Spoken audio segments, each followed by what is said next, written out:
experiência extrema de quase morte muda a vida das pessoas para sempre e contagia até quem nunca passou por isso. É quase impossível ficar indiferente depois de ouvir o relato de quem visitou a fronteira entre a vida e a morte. É como se tivesse eu e você aqui. Foi assim que eu vi Jesus. Muito real. Foi bem real. O coração parado, o cérebro sem oxigênio. Na hora da morte, o corpo é como uma máquina desligada. Pelo menos é o que estamos acostumados a ver olhando de fora. Eu entrei num túnel e era um lugar maravilhoso, uma sensação de paz indescritível. Acho até que era o paraíso. Acho até que era, de tão bonito que era. Eu sinto essa luz, ela me acompanha até hoje. E aquele túnel, né, me succionou e começaram a passar telas em toda a minha vida. A gente é muito maior do que o que cabe dentro de um corpo. E isso fica claro depois que você quase perde esse corpo.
Tem coisas nessa carta que dizem respeito a você e a outras pessoas.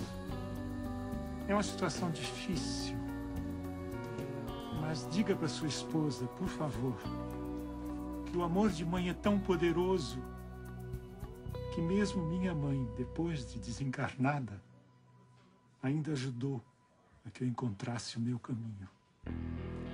Eu sei que sua esposa tem um amor para compreender a mensagem de seu filho. Eu não sei o que minha mulher disse quando vocês conversaram, mas o problema sou eu, não é ela. Pode ser que a memória me falhe. Eu não lembro de conversa com sua esposa. Você escreveu uma carta para ela. Eu sou como um carteiro. Recebo cartas, muitas, tantas. E aí, entrego.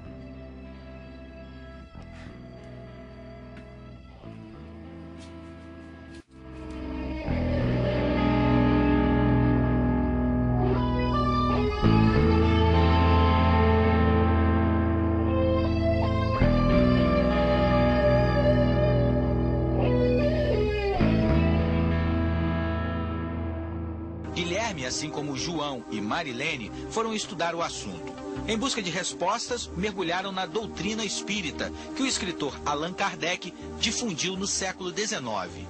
Eu sou kardecista porque eu gosto, porque eu amo essa religião. E eu fui aprendendo algumas coisas dentro da doutrina espírita, que era entender por que o João tinha aquela vidência, tinha aquela sensibilidade. A espiritualidade não é religião, é um estado permanente de ser. Né? Nós somos espírito numa forma humana. Energia pura condensada numa forma humana. Quem é médium não precisa se esconder. Basta agir como uma pessoa normal.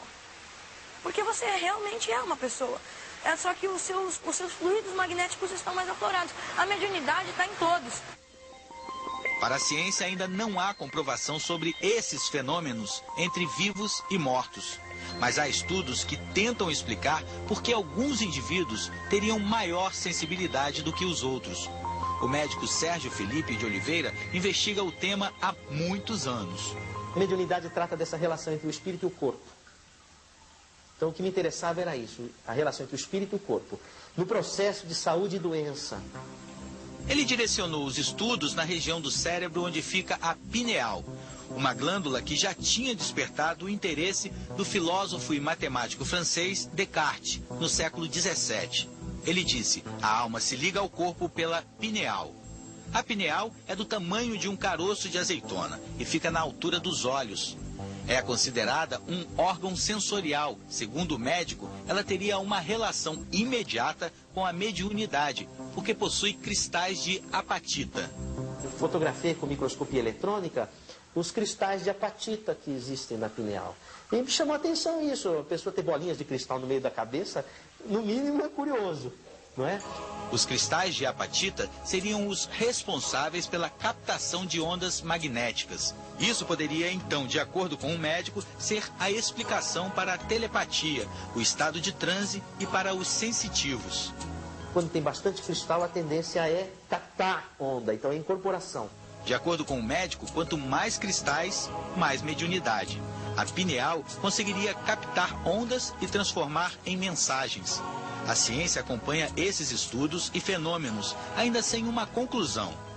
O que é ruim é o cientista achar que ciência só é materialismo. Isso é uma falha de concepção do que seja ciência.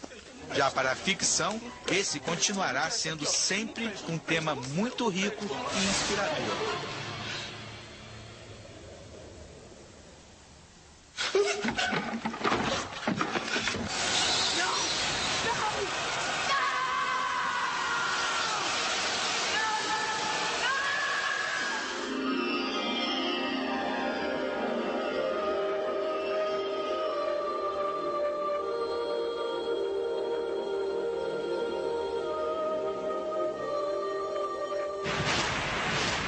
Lucas.